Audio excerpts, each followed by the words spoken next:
이런. 네, 115회입니다. 오늘 최강 이코노미스트가 일정 때문에 또 참석할 수가 없었고 저랑 신중호 팀장 그리고 최진영 연구인을 같이 하려고 합니다. 먼저 인사드리겠습니다. 윤세인조입니다. 네, 전략팀장 신중호입니다. 예, 안녕하십니까. 이베스트에서 원자재랑 중국을 맡고 있는 최진영입니다. 예. 오늘 아침에 원래 최진영 발표도 있었는데 뭐 네. 그것도 여기 페이지 있으니까 같이 얘기하면서 하여튼 이번 주부터 다시 또 미중 무역 경제 이슈가 좀 불거지는 느낌도 있어서 네. 그걸 좀 중점적으로 다뤄봤으면 좋겠어요. 네. 먼저 신조 팀장이 얘기 좀 진행하시죠. 기본적으로 최근에 시장이 뭐 그렇게 나쁜 흐름은 아니었는데 지표는 그렇게 좋지는 않았거든요. 물론 오늘 나온 중국 쪽 PMI들은 물론 이제 예상치보단 좋았죠. 50은 언더하긴 했지만 차이신 PMI든 특히 이제 국가 제조국 PMI도 49.8, 차이신은 오히려 또 51.4까지 올라가면서 중국 쪽 잘 나온 거 아니야? 잘 나왔죠. 예, 그런 부분. 근데 뭐 한국은 강하게 탄력을 보였는데 중국은 뭐 선반영 됐는지 탄력이 그렇게 높진 않습니다. 일단 이제 말씀드리고 싶은 거는 글로벌 경기가 최근에 안 좋았다라는 거, 이를테면 뭐 4페이지에 여러 가지 수출 제조국들의 데이터나 하다못해 미국의 소비자 기대 지수도 좀 꺾였던 부분들이 이제 진짜 경기를 끌고 가는 주체가 없다라는 거는 다 알고 있는 사실인데 이것 때문에 주가가 그렇게 힘을 못 받는 것도 있지만 뭐 대표적인 사례가 유럽 같은 경우 주가가 좀 잘 버티는 이유가 그 통화 완화 스탠스가 강하게 유지가 되다 보니까 그래도 경기 하방의 리스크를 중앙은행에서 좌시하진 않지 않겠냐라는 정도의 기대가 있었던 게 한 8월 중반 이후에 우리나라 글로벌 증시의 좀 반등에 큰 모멘텀이었지 않겠냐라는 생각을 하고 있고요. 두 번째는 이제 중미 무역 갈등이 계속적인 반복적으로 뭐 기대 줬다가 실망했다, 기대 줬다가 실망은 하지만 8월 중순 이후에는 이제 기대 요인으로 좀 바뀌었던 것도 사실이거든요. 9월에 실제적으로 만나면서 농산물 수입이라든지 뭐 이런 부분들까지 얘기가 돼서 이제 큰 어떤 모멘텀의 줄기가 됐었는데 문제는 뭐냐면 이제 제목에 셈법이 복잡해진다는 얘기를 좀 써놓은 게 좀 쉽게 예상할 수 없는 이슈들이 좀 갑자기 터진 것 같아서 물론 이게 미중 무역 갈등에 미치는 영향이 제한적일 수도 있긴 하겠지만 뭐 트럼프 탄핵 이슈라든지 우리가 좀 약간 뭐라고 해야 되나? 뭐 소뚜껑 보고 놀란 가슴 같은 것처럼 하노이 때 북미 정상회담에서 노딜로 끝났던 이슈가 그때 러시아 스캔들과 관련된 이슈가 나오다 보니까 이 탄핵 이슈가 이 중국이나 미국에는 사실 또 무역과 관련해서 좀 복잡하게 만드는 거 아니냐 이런 정도의 아이디어가 좀 있을 수 있다라는 부분이고요. 그거보다 무엇보다는 그 10월 말에 FOMC가 있는데 그 이전에 항상 그 위안화가 그렇게 강하게 모멘텀을 갖고 가진 않았었던 시간이 이 10월이기 때문에 정치적인 불확실성 그리고 이 연준의 어떤 스탠스를 앞두고 있는 이 시점은 오히려 주가가 강하게 반등이 나온 상황에서는 조금은 단기 변동성은 좀 있지 않겠냐라는 생각에서 좀 말씀을 드렸고요. 계속 들어오신 분은 알겠지만 우리 신중호 치프 스트레이티스트 생각은 저건 반등이 한 2100 전후로 하면 좀 약간 버겁다 이런 느낌을 계속 갖고 계셔가지고 그 얘기를 좀 강조하시는 것 같고 일정을 좀 보자는 얘기죠. 결국은 연준도 봐야 되겠고 실적도 좀 보고 결정하자 이런 입장인데 최근에 이벤트들이 좀 나옴에도 불구하고 잘 버티는 모습도 있는데 예를 들어서 5페이지 그림이 상당히 흥미로운데 나는 이게 5페이지요. 이게 이제 FOMC 전후 이게 숫자 1차, 2차, 5차 이렇게 써 있는 건 뭐냐면은 그거예요. 그 중미 간의 무역 협상 이슈가 있었던 때였는데 뭐 큰 일관성 있는 흐름까지는 아니더라도 보통 우리 그런 얘기 많이 했잖아요. FOMC가 특히 연준에서 지금 가장 키로 보고 있는 거는 이 무역과 관련된 특히 중미 무역 관련된 이제 리스크가 좀 불거지면 좀 더 완화적인 스탠스 취하겠다라는 게 중론이잖아요. 그러다 보니까 이 연준의 어떤 기대치를 높이려면 소위 말해서 무역 갈등이 조금은 안 좋게 되면 연준에 대한 기대치가 높아지고 근데 그런 애들이 반복되다 보니까 이 위안화가 연준의 스탠스 이전에는 아니면 연준과 관련된 그 일정 이전 이후에는 조금 약해지는 모습이 많이 나타났습니다. 그리고 우리가 긴 시각에서 중국과 미국이 만약 생각보다 강한 딜이 나온다면 그게 FX라는 얘기를 드리고 있는 상황이고 그 FX에 대한 딜이 나와줘야만이 위안화가 진짜로 강해질 수 있는 모멘텀이 있다고 보는데 저희는 그 시기를 내년 한 전인대 전으로 좀 보고 있거든요. 계속적으로 반복드렸지만 그 약간 중기축 통화로서의 가치를 좀 인정해주는 이벤트가 있어야 되지 않겠냐라는 생각에서 말씀을 드리는 전인대가 거고요. 언제지? 3월 달입니다. 3월 3월 초, 3월 5일부터 보통 시작. 이번 10월 10일 날 만나는데 여기서는 다음 주잖아요. 다음 주 좀 지나면 2주 뒤네. 2주 뒤. 아니죠. 10월 10일이니까 한 열흘, 그러니까 2주 가까이 되네요. 2주 가까이. 다음 주 10월 10일, 10월 11일. 다 다음 주. 네, 다음 주만. 지금 중국은 사실 쉬고 있는 거죠. 지금 중국 주식이 움직이지 않은 게 쉬고 있기 때문에 그런 건가요? 내일부터 쉬나요? 네, 내일부터 헷갈리네. 쉽니다. 오늘까지 열리고 예. 내일부터 그 다음 주 월요일까지 쉽니다. 국경절 맞죠? 네. 그리고 그 국경절이 끝나야 류허 부총리가 이제 미국을 가는 계획이 나오기 때문에 그때까지는 이렇다 할 뉴스 플로우는 많이 안 나올 것 같아요. 오히려 여기 이제 최진경 연구원도 엣지를 통해서 썼지만 약간 선제적으로 약간 공포 분위기를 조성해서 이 협상 테이블에서 우위를 갖고 가기 위한 여러 가지 이제 뭐 생각들이 나올 수밖에 없는 상황이지 않겠냐라는 거고요. 이번 주에 또 연준 의원들이 이렇게 뭐랄까요 많은 발언들을 해요.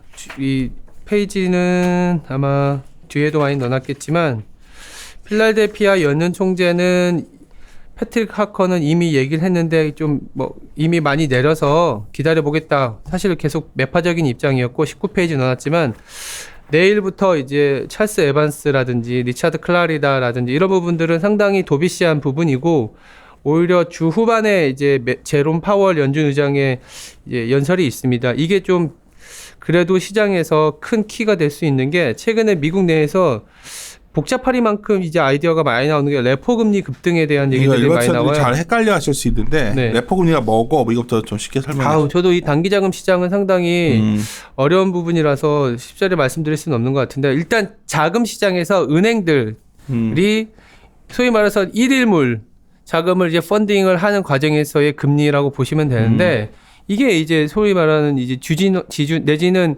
뭐랄까요? 은행 입장에서 캐시를 마련하는 창구일 수도 있는 부분이라고 보시면 될 것 같고요. 이게 최근에 엄청나게 급등을 했어요. 10%까지 급등을 했기 때문에 단기 자금 시장에서 10%까지 급등했다라는 거는 유동성이 없다라는 얘기로 팩트는 받아들여야 되는 거고요. 본 사람들은 이거 뭔가 일색인 거 아니야? 그럴 수도 있다라고 보는 건데 이 여러 가지 이유가 있지만 일단은 그 9월 16일이 9월 셋째 주가 그 3분기 법인세 분담 마감일이었기 때문에 기업들 입장에서는 M&F 자금을 좀 인출하는 이슈가 있었고요. 그러면 자금이 은행 입장에서는 조금 캐시가 없어지는 이슈이고 더불어서 이제 그 은행 입장에서는 소위 말해서 국채를 잔뜩 들고 있기 때문에 그 국채를 잔뜩 들고 있다라는 거는 이를테면은 자기네 돈 갖고 국채를 산 거잖아요. 그래서 자금이 없는 거죠. 근데 이제 아주 초단기로 자금이 필요한 상황에서 자금이 없다 보니까 레포 금리가 상당히 많이 뛰었고 이 어떤 돈을 유동성을 공급하기 위해서 연준이 이제 RP에 개입한 그런 상황인데 원인은 뭐 아까 일시적인 뭐 법인세 납부라든지 국채 매수 자금이 도달한다든지 이런 거지만 결과론적으로는 10% 뛰었고 이거를 잠재우기 위해서 연준이 다시 RP 시장에 자금을 유동성을 공급하는 식으로 좀 전환이 됐다. 그러다 보니까 8페이지도 넣었지만 QT라고 해서 그 양적 긴축을 이제는 종료했기 때문에 큰 문제는 아니지만 양적 긴축을 통해서 이 연준이 그 채권을 뭐 소위 말해서 다른 은행한테 팔면서 그 자금이 어떤 시중에 있는 자금이 좀 빨아들이는 경향이 있었거든요. 이게 좀 컸었고 그리고 이제 다시 얘기가 나오는 게 그러면 다시 좀 통화량을 늘리는 QE 정책이 아니면 최근에 많이 이제 회자가 되고 있는 스탠딩 레포라고 국채를 지준으로 인정해 주는 게 국채를 은행 입장에서 국채를 잔뜩 들고 있거든요. 근데 이거를 갖게 되면 캐시로 바꿔주는 지준 이런 얘기들이 아마 연준 의원들 사이에서는 상당히 많이 나올 수 있습니다. 그러면 만약 스탠딩 레포 얘기 나오면 그 RP 금리가 빠르게 올라갔었던 것들은 그냥 일시적인 어떤 그런 뭐 현상이지 않겠냐. 이거 뭐 위기의 전조다 이렇게까지 보기에는 좀 어려울 수 있다라고 보고 있는 그 정도 상황이죠. 의견까지 많이 진행이 됐는데 일반 투자분들은 이제 또 기사들 보면 큰일 난 것처럼 생각하시는 분도 있을 것 같아서 이건 그런 상황은 아니다는 거고 그냥 달러도 좀 강했고 뭐 이런 상황이죠. 근데 이제 뭐 그러면 이제 우리 중국으로 좀 넘어갈까요? 근데 또 거기다가 하여튼 미국이 또 주말에 뭐 또 이상한 정책들 얘기를 해버렸어요 지금. 오늘 코멘트했던 내용들 최진현 연구원 그 부분 좀 얘기해. 예, 일단은 블룸버그랑 로이터에서도 보도가 됐지만은 익명 소식통을 갖다 통해서 백악관 측이 지금 미국에 상장된 중국 기업들에 대해서 상장 폐지 또는 연기금의 중국에 대한 투자 제한을 갖다 검토 중이다라는 이슈가 좀 나왔었습니다. 뭐 일단은 요거 이슈 때문에 이제 진실성 여부를 갖다가 막론하고 어쨌든 알리바바라던가 중국계 관련 기업들의 주가라던가 미국의 다우지수나 S&P라던가 나스닥 전반적으로 다 빠졌었거든요. 그러면은 이 이슈에 대해서 근본적으로 이거에서 현실 가능성, 즉 실현 가능성이 있는지 이 이슈가 그리고 그 의도가 뭐였는지를 갖다가 좀 살펴봐야 될 것 같습니다. 일단은 먼저 살펴볼 게 상장 폐지 부분인데 상장 폐지 시 분명 중국한테는 피해가 불가피한 거는 맞거든요. 일단 미국에 상장된 이들 중국 기업의 시총이 전체가 1.43조 달러 정도 됩니다. 근데 중국 본토 증시랑 홍콩 증시를 갖다 대비했었을 때 대략 18.9%랑 36.7%에 차지하거든요. 미국 증시를 갖다가 대비를 할 경우에 3.3%밖에 안 됩니다. 근데 중요한 거는 어쨌든 뭐 미국 증시에 타격은 없는데 근데 이게 신뢰성 여부랑 연관될 수가 있는 거거든요. 그러니까 마음대로 미국이 상장 폐지를 갖다 시킨다? 미중 무역 갈등 때문에 이렇게 된다라면은 미국 금융시장에 대한 투자자들의 신뢰성을 훼손시킬 수 있는 부담이 생기고 뭐 어쨌든 재무부에서는 일단 지금 당장은 상장 폐지가 아니다라는 식으로 얘기를 해놨기 때문에 어쨌든 이러한 부분을 봤었을 때 상장 폐지 가능성은 조금 낮다라고 볼 수가 있겠고요. 두 번째는 연기금의 이제 중국에 대한 투자 제한인데 이거 같은 경우에는 사실 상장 폐지 가능성보다는 좀 더 높습니다. 가능성 자체는. 근데 사실 이게 새로운 이슈는 아니거든요. 왜냐하면 이전에도 분명 얘기가 나왔었던 부분이거든요. 지난 8월에 환율 조작국 지정 때. 예, 사실 그때 환율 조작국 지정 때도 환율 조작국이 지정되면은 연기금의 대중 투자가 뭐 제한이 되는 거는 다들 알고 있었던 내용이고 거기다가 트럼프 대통령의 같은 기간 때 뭐 국제긴급 경제권한법이라 해가지고 이걸 근거로 중국에 대한 이제 투자를 갖다 제한할 수 있다라는 식으로 근거를 갖다가 뭐 찾아서 얘기를 해줬었는데 어찌됐건 우리가 다 알고 있는 이슈거든요. 그러면 그렇게 놓고 봤었을 때 미중 무역 갈등과 연계시켜서 바라보자면은 그러니까 실현 가능성도 어떻게 보면 상장 폐지는 낮고 연기금의 대중국 투자 제한도 사실 새로운 이슈는 아니에요. 어쨌든 양자 협상 동안 이제 환율 조작국 지정과 관련해서 내년 8월까지 협상을 계속 할 텐데 이것과 관련해서 본다면은 어쨌든 새로운 이슈도 아니고 그렇게 보면은 결국에는 이게 미중 무역 갈등을 갖다가 뭐 파국으로 이끈다라는 이슈라기보다는 오히려 좀 주도권을 갖다가 서로 뺏기지 않기 위한 분위기 조성 정도가 되지 않겠는가. 그러니까 이게 뭐 썰일 수도 있지만은 어쨌든 그러한 식으로 받아들일 필요가 있겠고 탄핵 이슈가 어쨌든 나와가지고 뭐 중국이 좀 더 협상 주도권을 갖다 갖네 마네 이런 얘기가 나오는데 어쨌든 이번 이슈가 나옴으로써 다시 원점으로 돌아간 건 맞거든요. 그러니까 주도권이 누군가한테 한쪽을 쏠린다라기보다 원적으로 돌아가서 다시 좀 비슷한 선상에서 협상이 좀 진행될 수 있지 않겠는가.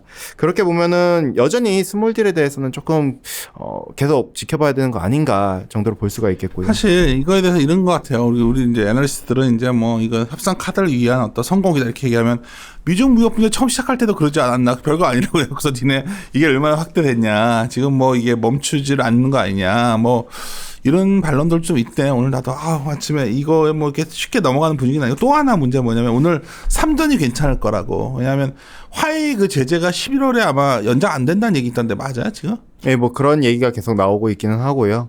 근데 사실 연장 안 되면 사실 미중 무역 협상은 상당히 힘들어지는 거 아니야? 근데 그렇기 때문에 일단 협상은 계속 해야죠. 그래서 어제도 그렇고 전에 금요일 날에도 그렇고 중국 쪽에서 계속 그 얘기가 나왔거든요. 협상은 계속 한다. 그리고 소통은 계속 물밑 작업도 계속 할 것이다라고 얘기가 나왔었거든요. 그러니까 중간중간에 협상을 안 하겠다는 것도 아니고 계속 중간중간에 협상을 하겠다는 거기 때문에 계속 지켜보는 부분도 필요하겠고요. 이 노이즈가 계속 되다 보니까 맷집이 강해진 것도 있는 건 맞는데 또 이제 이런 협상까지 가는 기간이 생각보다 또 우리가 생각한 것보다 또 좀 길 수도 있겠구나라는 또 인식도 좀 주는 것도 그러니까 이번 10월에 만나서 별거 없이 끝나고 화해 그거 끝나고 그러면 야 이건 11월 12월에 머리 아픈 거 아니야? 그럴 근데 수도 있다. 그러면 동시에 또 뭐도 있냐면 화해가 그렇게 되면 3전은 괜찮은 거 아니야? 뭐 이런 논리야 지금. 그쵸. 저희 오히려 마이크론이 실적이 망가진 게 화해 때문이었는데 그러니까 그 점유 그 MS를 사실 뭐 삼전이나 하이닉이 갖고 가는 거 아니냐. 11페이지 보면 3전 영위 컨선 봐도 한 달 전에 6조 9천억까지 내려왔다가 최근에 좀 한때 3개월 전에 7조 5천억이었거든. 6조 9천 내려 7조로 다시 올라왔어. 지금 상태가 이런데 거의 한 3분기 만에 다시 7조 원대 회복하는 거 아니냐. 오히려 7조 나오는 거 아니냐 하면서 뭐 장과 상관없이 그러니까 지금 시장에서 아침에는 3조는 그냥 다시 사? 뭐 이런 분위기거든. 요새는 지금. 그런 거죠. 근데 고민스러운 거는 3분기는 오케이. 근데 이 화해 이슈하고 무역 갈등의 큰 줄기는 이게 더 심해진다 그러면 삼성전자 하이닉스도 안 좋은 부분이에요. 왜냐하면 무역량 자체가 또 줄어들 수 있는 거니까. 그러니까 아까 말했지만 여러 가지 불확실성이 좀 올라와 있는 상황이다 보니까 다 혼재되어 있었는 상황인데 이게 참 근데 상대적으로 굳건한 이유는 그런 부분에 찾을 수 있다 이렇게 볼 수 있고 뭐 원인 자체가 연초에서 지금까지 빠지던 속도보다는 상당히 완만해진 건 맞거든요. 그래서 뭐 좋게 보면은 이 지금이 바닥이라는 심리가 작동할 만한 구간이긴 한데 왜 또 미중 무역 갈등이 그 충격이 오히려 좀 많이 흡수가 돼서 중국도 아침에 발표된 PMI 지표 보면 무역 갈등이 해결이 안 됐지만 그래도 바닥은 잡혀가네라는 정도의 기대가 있어서 최소한 이 이상이 악화되지 않는다라는 논조만 갖고 가도 글로벌 경기는 바닥이 되는 거 아니냐 정도가 현재의 심리인 것 같아요. 근데 문제는 더 올라갈 수 있는 여지를 만들어 줘야 되는데 그게 당장은 실적이나 지표로는 뭐 확인해야 되는 게 저는 큰 변화는 내년 초를 보고 있어서 오히려 그게 저는 환율 단이라고 보고 있는 상황입니다. 환율이 좀 크게 변해주는 상황이 뭐 이벤트가 와야 되지 않겠냐. 정도의 있어야 된다는데 이제 시간이 좀 있다는데 또 문제는 다른 나라들도 좀 정신이 없어. 13페이지 보면은 일본 소비세관 나중에 얘기를 하겠지만 일본도 내일부터, 그렇고 그렇지? 네, 내일부터 시행이 됩니다. 이거는 우영연구원 자료 갖고 다시 한번 얘기하려고 하고 14페이지 네. 보면은 브렉시트 이것도 네. 너무 혼조스러운데 지금 보니까 현재로서는 노딜 브렉시트 가능성은 조금 많이 낮아진 거의 건 맞는 거예요. 없어졌는데. 왜냐하면 그때 보리스 존슨 그 총리가 여왕한테 연설하면서 의회 정지시켰던 게 헌법에서는 위헌이라고 얘기가 나왔잖아요. 거기다가 현지에서 지금 성 스캔들에 또 휘말리다 보니까 성 스캔들은 몰라? 또 몰라? 네, 그런 뉴스가 있어요. 진짜 보리스 존슨이? 네, 그래서 약간 역시 의심스러운데. 보리스 존슨이 추진하는 노딜 브렉시트의 그 뭐야 되나 그 가능성이 점점 희박해지고 있다. 약간 조금 연장을 하고 새로운 합의를 위한 EU와의 협상 정도가 또 너무 그냥 당연하게 진행이 되는 거 아니냐 정도로 10월에는 이게 근데 이제 브렉시트 자체가 조금 많이 완화된 게 또 요번에 올라온 증시의 모멘텀이기도 했거든요. 그래서 뭐 이거는 크게 저희들은 변수화되진 않을 것 같다라는 생각을 하고 있습니다. 18페이지 가서 뭐 다른 전제 다 따라서 나는 이번 수출 이번 되게 안 좋게 나올 것 같거든. 네, 내일이네요. 그러니까 네, 내일 나와야 하는데 상당히 안 좋을 것 같아서. 근데 이게 맞아요. 이제 어차피 기저 감안하면서 안 좋은 거다 하면 되는데 그 이상일까봐 이제 고민스러운 거지. 저는 그렇죠. 한국의 수출이 다 떠나서 이렇게 안 좋은 거는 국내 탑라인이 개선되지 않는 거에 똑같은 말이잖아요. 그러면 고정비 커버가 안 될 거고 아무리 금리를 낮춰준다 그래도 이익 나오기는 상당히 어려운 구간인 건 맞거든요. 그래서 주가가 저는 탄력을 보려면 결국 그래도 마이너스 폭이 줄어드는 모습까지는 확인해 줘야 된다는 얘기를 자꾸 드리고 싶고요. 오늘 나온 한국 산업 생산 같은 경우에도 굉장히 안 좋은 상황이에요. 그래서 사람들은 되게 좋게 해석을 하대. 뭐 바닥이라고도 할 수 있는데 조금 여기서부터 계속 시장이 2100 이상 막 치고 가기에는 뭔가 뒤따라오는 펀더멘탈은 약하다 이 정도로 저는 말씀드리고 있는 상황입니다. 그 중국 PMI는 어떤 거야? 최근 연금 내일 코멘트 나가겠지만. 일단 제조업 PMI 같은 경우는 전반적으로는 긍정적인데요. 일단 뭐 통계국 같은 경우에는 약간 조금 뭐 여전히 50을 갖다 언더하긴 했지만은 반등세는 계속 지속되고 있거든요. 차이신도 긍정적으로 나와주고 있고, 일단 중국 제조업 경기 같은 경우에는 사실 여기서 미중 무역 갈등이 아까 전에도 이제 신종호 연구원이 말씀드렸지만은 해결이 되지 않았음에도 긍정적으로 나와주고 있고, 그러니까 제조업 PMI랑 이제 중국의 화폐 상황 지수랑 거의 추세를 갖다 보면은 화폐 상황 지수가 못해도 한 4, 5개월 가량 선행을 합니다. 근데 화폐 상황 지수가 그동안의 통화 정책이 약간 좀 더 온건한 스탠스로 나아가줬던 부분들이 어떻게 보면 그 방향성과 비슷하게 이루어지고 있다. 그렇게 측면에서는 올 연말까지도 제조업 경기는 계속 긍정적으로 개선될 수 있는 여지가 있다라고 볼 수가 있겠고요. 내가 좀 웃긴 얘기 해주면 우리 요새 이주열 총재님께서 그냥 너무나 무서운 얘기를 많이 하셔서 바닥은 거의 온 것 같은데. 반도체 얘기를 많이 하시더라고요. 여기 저희도 실어놨는데 반도체 회복 안 된다는 둥 막 요새 막 무서운 말 하시던데. 반도체 경기가 회복이 좀 쉽지 않을 것 같다. 뭐 이런 거. 근데 좀 저는 국내 정치에 대해서 뭐 그렇게 많은 얘기를 하고 싶진 않지만 하지 맙시다. 국내 한국은행에서 오늘 나온 레포트 어저께 오늘 나온 거 보면 실질적인 디플레이션은 뭘 수반하느냐? 주택 가격의 하락과 수반한다라는 얘기를 하고 있어요. 근데 아이러니한 건 지금 주택 가격을 잡고 있는 상황이거든요. 그러면 얼마 전에 디플레이션을 자극하는 정책들이 계속적으로 쏟아지고 있는 상황이기 때문에 약간 정책적인 엇박자가 분명한 건 사실이라고 저는 말씀드리고 있는 거죠. 그 부분에 대해서는 얼마 전에 이제 전배순 연구이랑 녹음한 거에 그 얘기를 많이 했었는데 실질적으로 저는 은행권에 있는 친구들도 얘기를 해보면 이게 실질적인 대출에 대해서 여전히 굉장히 좀 조심스러워하는 이게 막다 보니까 근데 어쩔 수 없지 지금 왜냐하면 어떻게든 이거 잡아야 되는 게 지금 자산 가격이니까 역설적으로 그러니까 글로벌하게 감세와 어떤 자산 가격 진흥으로 가는 거에 대해서 이제 굉장히 현 정부에서 반대를 하니까 이거를 일단 지켜봅시다. 뭐 지금 많이 와 있기 때문에 제 생각에는 역시 이것도 역시 또 올 연말이 지나고 나면 더 이상 정책을 이렇게 고수하기가 만만치 않을 것 같아.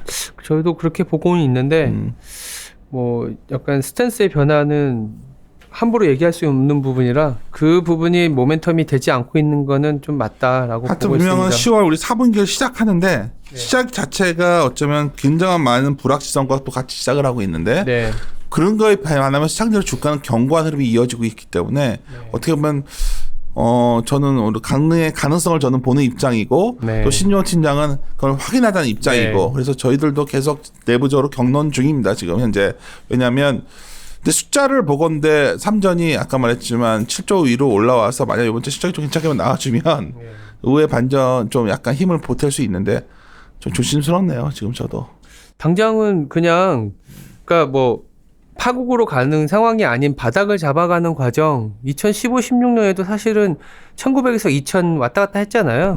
지금 뭐 2000에서 2100 왔다 갔다 하는 과정이 한 내년 초까지 이어지지 않겠냐라는 게 2102에서 갑자기 막 주가가 좋아 보인다고 확 불지르었다는 거는 조금은 지표의 부진으로 연봉 같고 사람들이 2000을 바닥으로 안 보고 한 1900 밑에까지 또 얘기들을 많이 하니까 그러니까 그렇진 않다는 거죠 우리 생각에는. 뭐 한 2000 테스트 갈 수는 있는데 뭐 2000이 깨지면 사고 2100이 좀 다가와지면 파는 구간이 박스권이 한 4, 5개월 진행되지 않겠냐는 게 저의 생각입니다. 중국 내 요새 여론은 어때요? 미중 무역 분쟁 이슈에 대해서 정말 어떤 사람들은 뭐 트럼프가 힘 빠질 때까지 기다린다는 말들 많이 하는데 그럴까? 근데 따로 일단 공식적으로 그런 내용들이 나온 거는 없는데요. 근데 중국 내에서는 그러니까 일부 포럼이나 이런 데에서 중국 이제 증권 쪽 담당자들이 얘기 나오는 게 미국이 한 번 더 이번 얘기 나왔었을 때도 금요일 날 얘기 나왔을 때 중국의 인내심을 계속 테스팅하는 것 같다라는 식으로 이런 식으로 계속 얘기들이 나오고 있긴 하거든요. 어쨌든 황구15 같은 경우 이게 사실이라면 또 트럼프가 시장을 갖다가 사실이면 교란을 또 머리 아파지는 거야 사실. 뭐 우리는 지금 이게 뭐 실제 하겠냐. 그러니까 그거를 모른다라는 불안감 참 어려운 거야. 그 자체를 좀 시어초는 좀. 근데 이제 제가 보는 거는 그러니까 사실 무역 갈등이 단순히 무역만 있는 게 아니잖아요. 세 가지 즉 상품 무역 간에 그리고 기술 갈등 그리고 금융시장 갈등 즉 통화 갈등인데 이 세 가지에서 가장 간단하게 그러니까 가장 어려운 게 기술 갈등은 사실 뭐 화웨이 쉽지 이슈도 않고. 사실 저거는 가장 어려운 부분이고 근데 상품이나 환율단에서는 뭔가 서로 할 수 있는 부분이 나도 있다라고 똑같은 보거든요. 거예요. 그러니까 내가 보기에도 그냥 뭐 상품이나 이 이슈가 환 이슈라면 어느 정도 타협점이 거의 와 있는 것 같아요. 그런데 문제는 우리가 이제 아까 화해일 얘기를 하지만 각 최근에 이제 그 아까 지지 포럼 내가 얘기했잖아요. 열퍼거슨 말대로 이게 어떤 패권 전쟁이 결국 여기서 벌어지는 곳이 네트워크 세계니까 놀랍게도 중국만 그런 회사가 있잖아. 알리바바 이런 것들이 미국에 대적하는. 그냥 걔네들 씨를 말려버리고 싶어하는 것 같기도 하고. 아 그러면 되게 또 긴 그러니까 우리가 그렇게 하면 또 둘 간의 끝없이. 그러니까 둘 간의 갈등의 그 시각을 긴 얘기를 갖고 지금 확 바로 해버리면 해결이 될 것 같지는 않고 네. 그거를 이제 왜 소련하고의 갈등에서도 대탕트 시대는 있었거든요. 그 정도로 이제 협상과 갈등이 계속적으로 진행되는 과정에서 예 어떤 그 흐름으로 봐야지 갑자기 뭐 여기서 이베스트 하우스빈 결국 신용호 팀장이랑 어느 정도 정한 거는 제게 말해준 거는 내년 전인대까지 결국 환 관련된 어떤 예. 스몰 딜 가능성을 보고 가자 뭐 이건데 스몰 딜 가능성이 예. 아니라 환과 관련된 게 어쩌면 우리가 투자하는 이 한 몇 년간에는 가장 중요한 빅딜이 있다. 이번에 스몰 딜 곡물 정도의 스몰 네, 딜이고 예. 용사물이 이번 스몰 딜에 있어서는 제가 지난 8월 달에도 말씀드렸지만 어쨌든 옥수수 가격이랑 트럼프 대통령의 지지율이랑 같이 그려보면 거의 비슷하게 가요. 그러니까 그걸 통해서 바라봐도 괜찮을 그 것 얘기도 같고요. 이제 잘 안 먹히던데 얘기하니까 트럼프가 안 할 거라고. 근데 8월 중순부터 완전 분위기 바뀐 시점이 바로 옥수수 가격이 내려간 시점이랑 똑같거든요. 그리고 이번에 중국의 스몰딜 가능성 얘기 나왔을 때 옥수수 가격이 또 반등이 살짝씩 근데 나와줬고요. 그랬는데 또 이게 트럼프가 이런 말 하니까 근데 그거 갖고는 안 된다고 트럼프가 한 거 아니냐 뭐. 그렇죠. 그래서 그게 어쩌면 우리가 생각하는 빅딜이 FX 정도로 그치. 예, 그 보조금이나 어떤 기술 분부는 중국도 쉽게 양보하지 않는 거라서 좀 긴 중국이 이슈죠. 나름대로 패권을 갖고 있거든. 한국은 없지만 중국은 인구가 중국어를 쓰는 애들이기 때문에 패권을 갖고 있기 때문에 이번에 무역 금융 관련된 제재도 사실 알리바바 이런 거 노린 거 아니에요?